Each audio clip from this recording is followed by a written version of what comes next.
ایک پراسرار جنگل میں ایک عقلمند الو رہتا تھا جس کا نام گپت تھا۔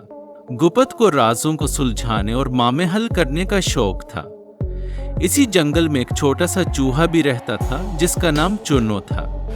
چنو بہت ہوشیار اور چالاک تھا، لیکن اسے ہر چیز کے بارے میں تجسس رہتا تھا۔ دونوں کی دوستی جنگل میں مشہور تھی، حالانکہ وہ ایک دوسرے سے بہت مختلف تھے۔ ایک دن چنو نے گپت سے کہا، گپت بھائی، کیا تم نے سنا ہے کہ اس جنگل میں ایک خزانہ چھپا ہوا ہے؟ گپت نے اپنی گہری آواز میں کہا، ہاں میں نے بھی یہ بات سنی ہے، لیکن کسی کو نہیں معلوم کہ خزانہ کہاں ہے۔ چنو نے تجسس سے کہا، کیا ہم مل کر اس خزانے کو تلاش کر سکتے ہیں؟ گپت نے مسکراتے ہوئے کہا، بالکل، ہم مل کر اس راز کو سلجھا سکتے ہیں۔ دونوں دوست خزانے کی تلاش میں نکل پڑے۔ انہیں جنگل کے ایک بوڑھے درخت کے پاس ایک پرانا نقشہ ملا۔ نقشے پر کچھ عجیب علامتیں بنی ہوئی تھیں۔ گپت نے کہا، یہ نقشہ ہمیں خزانے تک لے جا سکتا ہے، لیکن ہمیں اسے سمجھنا ہوگا۔ چنو نے کہا، مجھے لگتا ہے کہ یہ علامتیں جنگل کے مختلف حصوں کی طرف اشارہ کر رہی ہیں، ہمیں ان جگہوں پر جانا ہوگا۔ پہلی علامت ایک بڑے پتھر کی طرف اشارہ کر رہی تھی۔ دونوں دوست اس پتھر کے پاس پہنچے۔ پتھر پر کچھ عجیب الفاظ لکھے ہوئے تھے، جو روشنی تلاش کرے وہی راز پائے۔ چنو نے کہا، شاید یہ سورج کی روشنی کے بارے میں ہے۔ گپت نے سوچا اور کہا، ہاں، جب سورج کی روشنی اس پتھر پر پڑے گی تو ہمیں کچھ نظر آئے گا۔ دونوں نے انتظار کیا۔ جب سورج کی روشنی پتھر پر پڑی تو انہیں پتھر پر ایک اور نقشہ نظر آیا۔ اس نقشے پر ایک غار کی تصویر بنی ہوئی تھی۔ دونوں دوست غار کی طرف چل پڑے۔ غار کے اندر اندھیرا تھا، لیکن چنو نے اپنی تیز آنکھوں سے راستہ دیکھا۔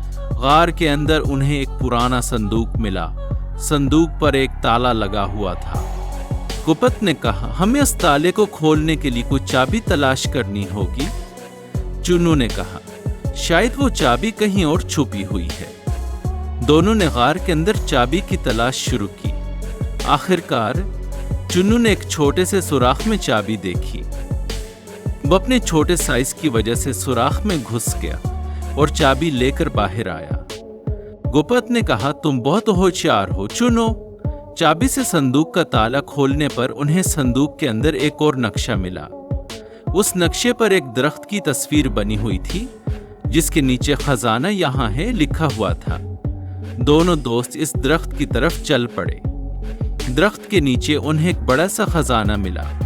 خزانے میں چمکتی ہوئی سونے کی سکے، قیمتی پتھر اور پرانے زیورات تھے۔ چنو نے خوشی سے کہا، ہم نے کر دکھایا، ہم نے خزانہ ڈھونڈ لیا۔ گپت نے مسکراتے ہوئے کہا، ہاں، لیکن یہ ہماری دوستی اور تعاون کی وجہ سے ممکن ہوا۔ دونوں نے فیصلہ کیا کہ وہ اس خزانے کو جنگل کے تمام جانوروں میں برابر تقسیم کریں گے تاکہ سب کو فائدہ ہو۔ یہ کہانی ہمیں یہ سبق دیتی ہے کہ تعاون اور دوستی سے ہر مشکل کو حل کیا جا سکتا ہے۔ ہر کسی کی اپنی خاص صلاحیتیں ہوتی ہیں، اور اگر ہم مل کر کام کریں تو ہر راز کو سلجھایا جا سکتا ہے۔ خزانہ صرف سونے چاندی کا نہیں ہوتا، بلکہ دوستی اور تعاون ہی اصل خزانہ ہوتے ہیں۔